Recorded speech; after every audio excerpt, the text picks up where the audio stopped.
Bu videoda dünyanın en büyük yazarlarından Lev Tolstoy'un her şeye sahipken neden hayatın anlamını kaybettiğini, nasıl derin bir varoluşsal krize sürüklendiğini ve sonunda insanı kökten sarsan bir hakikate nasıl ulaştığını anlatacağım.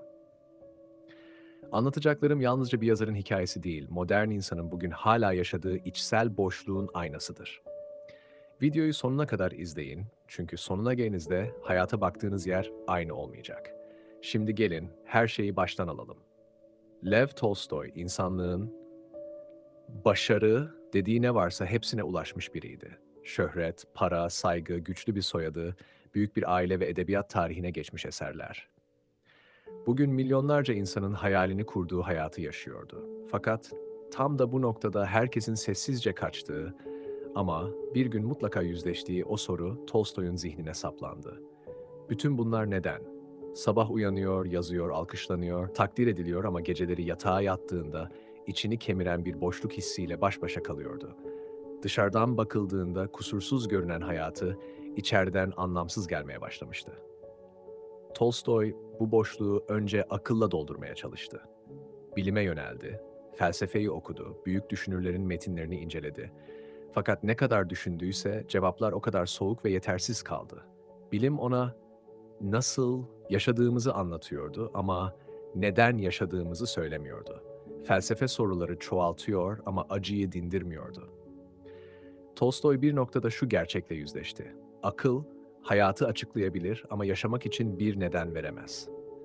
Bu fark ediş, onu çok tehlikeli bir eşiğe getirdi. Hayatın anlamsız olduğu düşüncesi artık teorik bir fikir olmaktan çıkmış, yaşadığı her ana sızmıştı. Ölümü düşünmeye başladı. Hatta kendini bu düşünceden korumak için evdeki silahlarını sakladığını, iplerden uzak durduğunu kendi itiraflarında anlatır. Çünkü eğer hayatın nihai sonucu ölümse, yapılan her şey geçici ve boş değil miydi? Tolstoy'a göre bu düşünce mantıksal olarak çürütülemiyordu. İşte tam bu karanlığın ortasında çok basit ama çok derin bir şey fark etti. Hayatı onun kadar sorgulamayan, kitaplar okumayan, felsefe bilmeyen köylüler.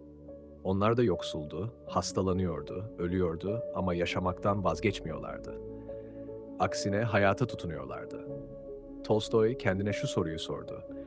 Benim bildiğim onca şeye sahip olup olmayan bu insanlar yaşamın anlamını nereden buluyor? Cevap şaşırtıcı derecede sade çıktı.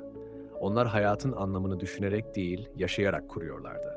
İnanç, emek, sevgi, sabır ve başkalarına faydalı olma duygusu, hayat onlar için bir problem değil, bir sorumluluktu. Tolstoy burada şunu anladı.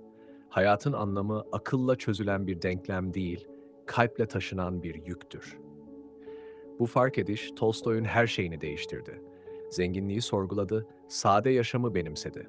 Ünün ve statünün insanı yücelten değil, çoğu zaman içten içe çürüten şeyler olduğunu söyledi. Gerçek mutluluğun sahip olmakta değil, vazgeçebilmekte olduğunu savundu. Sevgi ona göre bir duygu değil, bir yaşam biçimiydi. Başkalarına hizmet etmek ise insanın kendini aşmasının tek yoluydu. Din anlayışı da bu noktada dönüşüme uğradı.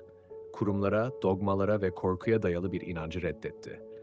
Tolstoy'a göre Tanrı, ritüellerde değil, insanın vicdanında, merhametinde ve adalet duygusunda yaşardı.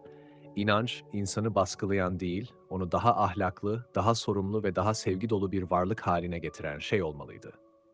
Tolstoy'un vardığı en çarpıcı sonuç şuydu. Hayatın anlamı bulunmaz, inşa edilir. Her gün yaptığımız küçük seçimlerle, başkalarına karşı takındığımız tavırlarla, bencilliğimizden vazgeçebildiğimiz ölçüde. Anlam, büyük başarıların sonunda gelmez. Bazen birini dinlerken, bazen bir yükü paylaşırken, bazen de hiçbir karşılık beklemeden iyilik yaparken ortaya çıkar. Bugün modern insanın yaşadığı boşluk, Tolstoy'un yaşadığından farklı değil. Daha çok şeye sahibiz ama daha az tatminiz. Daha çok biliyoruz ama daha az hissediyoruz. Tolstoy'un yüzyıllar önce sorduğu soru hala geçerli. Eğer yaşadığım hayat sadece benim içinse bunun ne anlamı var? Belki de cevap çok yakınımızda. Belki de hayat bize anlam borçlu değil. Belki anlam bizim hayata kattığımız bir şeydir. Ve Tolstoy'un bize bıraktığı en büyük miras şudur. İnsan, hayatın anlamını aramayı bıraktığında değil, başkalarının hayatına anlam katmaya başladığında gerçekten yaşamaya başlar.